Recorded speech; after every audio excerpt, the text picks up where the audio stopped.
মানুষের কথা, মানুষের কথা, ঠিক আছে? কথা, এ মুখটা হলো মানুষের সব কিছু, ঠিক আছে? এই মুখটা দিয়ে সব কিছু বের হয়ে আসে। এই মুখের জবান দিয়ে মানুষের মৃত্যুটাই না আনে, আবার এই মুখের জবানটাই মানুষের মৃত্যুর হাত থেকে বাঁচিয়ে আনে, ঠিক আছে? মানুষের ব্যবহারে কিন্তু বংশের পরিচয়।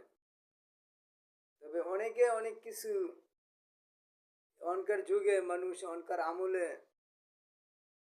তেমন একটা মানুষের কোনো আগ্রহ, জ্ঞান, বিবেক, বিচার মানুষের মন থেকে সব কিছু উঠে গেছে গা, ঠিক আছে? ইনসাফ বলতে মানুষের মনের ভিতরে নাই। সেই জন্য মানুষের মানবতা, ভালোবাসা সব কিছু উঠে গেছে গা। এটাই বড় বুঝা, বড় দায়, ঠিক আছে? আসল কথা কি, এর ভিতরে কি বলবো, বলার কোনো ভাষা নাই, ঠিক আছে?